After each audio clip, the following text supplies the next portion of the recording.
हमने आप सभी के साथ कुछ समय पहले एक वीडियो शेयर किया था, कुंभक क्या है, कुंभक को प्राणायाम के रूप में कैसे करते हैं। फिर उसके बाद एक वीडियो शेयर किया था, बंध क्या होते हैं। और आप सब ने उन दोनों वीडियोस को बहुत बहुत पसंद किया। और आपका एक प्रश्न हमें बार बार मिल रहा था कि गुरुमा, प्राणायाम को कुंभक और बंध के साथ कैसे किया जाता है। तो हमने कहा था अलग अलग प्राणायाम को कैसे करते हैं, हम आपको ये जरूर जरूर सिखाएंगे। आज हम जानेंगे एक बहुत ही प्रचलित प्राणायाम जिसे कुछ यौगिक ट्रेडिशंस और लीनेजेस में क्रिया कहा जाता है, कुछ यौगिक ट्रेडिशंस और लीनेजेस में प्राणायाम कहा जाता है, और भारत योग में उसे क्रिया के रूप में भी किया जाता है, षटकर्म की क्रिया, और उसे प्राणायाम के रूप में भी किया जाता है। पर अंतर आ जाता है कि प्राणानाम आयामः इति प्राणायामः, जब प्राण का आयाम हो तो उसे प्राणायाम कहा जाता है। तो हम इसे प्राणायाम के रूप में भी करते हैं, क्रिया के रूप में भी करते हैं। हमारे सभी वीडियोस हिंदी में देखने के लिए सब्सक्राइब करें, यह बिल्कुल फ्री है।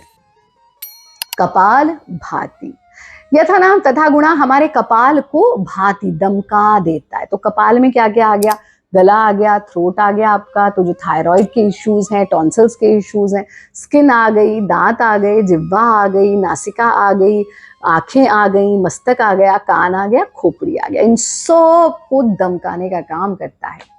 लेकिन कपाल भाती को किस प्रकार से हम बंध यानी त्रिबंध, जिसमें मूल बंध, उद्यान बंध और जालंधर बंध और महाबंध, ये अगर आपको नहीं पता तो ये जो वीडियो आपको हम यहाँ स्क्रीनशॉट शेयर कर रहे हैं और इसका लिंक डिस्क्रिप्शन बॉक्स में, इस वीडियो को देख लीजिएगा ताकि आपको क्लैरिटी हो जाएगी कि पिछले वीडियो में जो त्रिबंध और बंधों की बात हमने की थी वो कैसे लगाए जाते हैं। तो आप कपाल भाती को कैसे बंध और कुंभक के साथ करना है, ये हम आज सीखेंगे। और अगला एपिसोड देखना बिल्कुल मत भूलिएगा, क्योंकि अगले एपिसोड में हम ये जानेंगे कि कैसे नाड़ी शोधन प्राणायाम, जिसे आप अनुलोम विलोम भी कहते हैं सरल भाषा में, उसको हम बंध और कुंभक के साथ करेंगे। तो कपाल भाती के लिए सबसे पहली चीज तो जो अनिवार्यता है वो है आसन सिद्ध होना चाहिए। बहुत से लोग कुर्सी पे बैठे बैठे इसे करने लगे, चलते फिरते भी करने लगे, पार्क में बैठे बैठे करने लगे, ऐसा हमको नहीं करना चाहिए।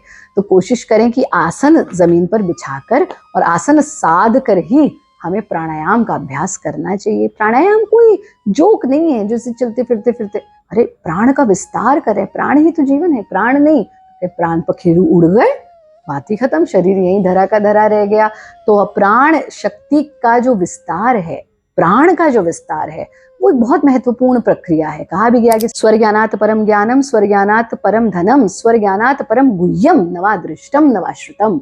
ऐसा ज्ञान, तो ऐसे ज्ञान का आप अभ्यास में ला रहे हैं तो उसको सीरियसनेस के साथ करना है। आसन लगा के बैठेंगे, आप पद्मासन लगा सके तो वो सर्वोत्तम है। जिन साधकों का पद्मासन नहीं लगता है तो वो सिर्फ चौकड़ी मारकर भी कर सकते हैं, और अगर पद्मासन नहीं लगता लेकिन चौकड़ी से आगे की स्टेज में जा सकते हैं तो इस तरह से अर्ध पद्मासन में भी आप इसको कर सकते हैं। हाथों को ज्ञान मुद्रा में ले आइए और हमें फोर्सफुल एक्सलेशन करना है, और हर एक्सलेशन में जब सांस छोड़ेंगे तो पेट का संकुचन होगा। एक बार देखिए कैसे, ये मूवमेंट। धीरे धीरे हम इसकी स्पीड को बढ़ाते हैं। जब आप 25 बार एक्सेल कर लें, पहले 25 बार एक्सेल करते हैं, फिर देखेंगे हमको क्या करना है। तो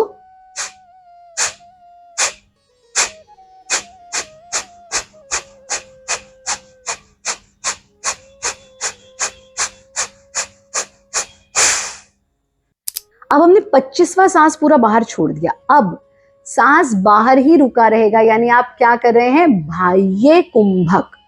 कुंभक के बारे में हम आपको इस वीडियो में पूरा का पूरा बता चुके हैं। अंतः कुंभक क्या है, बाह्य कुंभक क्या। अगर आपने वीडियो नहीं देखा तो इसको जरूर जरूर देख लीजिएगा, लिंक डिस्क्रिप्शन बॉक्स में है। तो 25वां सांस बाहर छोड़ा तो सांस को बाहर ही छोड़कर रखेंगे, पेट अंदर ही रहेगा, इसको हम कह रहे हैं बाह्य कुंभक। अब बाह्य कुंभक को होल्ड करे करे अपनी गुदा को संकुचित कर लीजिए, यानी एनस को कॉन्ट्रैक्ट कर लीजिए, ये क्या लग गया, मूल बंध। पेट को और संकुचित कर लीजिए कि पेट पीछे कमर को छू जाए, ये क्या लग गया, उद्यान बंध। अपनी चिन को, अपनी ठुड्डी को अपने कंठ कूप में लगा दीजिए, ये क्या लग गया, जालंधर बंध। और जब तीनों लग गए बाह्य कुंभक के साथ तो क्या लग गया, महाबंध या फिर त्रिबंध। और महाबंध हमारे सारे चक्रों का अलाइनमेंट कर देता है।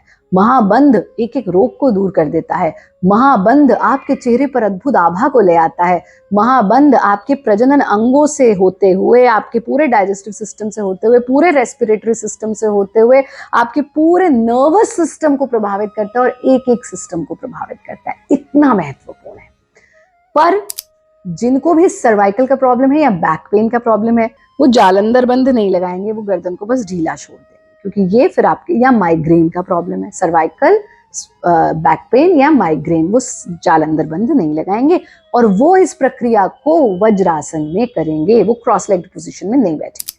अब एक बार पूरा देख लीजिए जैसे हमने समझाया। इस स्थिति में आना,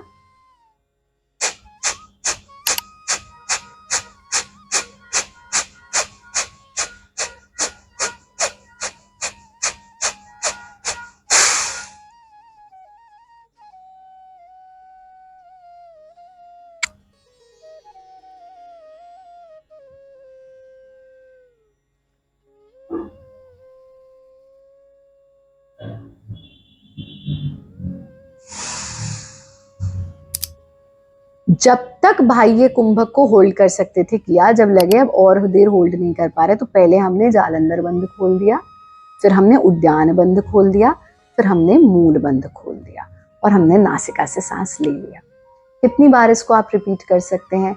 आप इसको 4 से 5 बार रिपीट कर सकते हैं। अति सर्वत्र वर्जित, इससे ज्यादा रिपीटेशन की आवश्यकता नहीं है। बहुत सरल सा अभ्यास है, बहुत सरल सा क्रम है, प्रत्येक व्यक्ति कर सकता है। आप को जो प्रिकॉशंस बताई गई कि कौन इसको वज्रासन में करे, कौन इसमें जालंधर बंध ना लगाए, वो प्रिकॉशंस का पालन करते हुए कीजिए।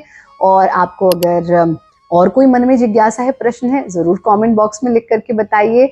और अगला एपिसोड जरूर देखिएगा जिसमें हम जानेंगे कि नाड़ी शोधन प्राणायाम, या जिसे आप अनुलोम विलोम प्राणायाम भी कहते हैं, उसको हमें कैसे बंधों के साथ करना है।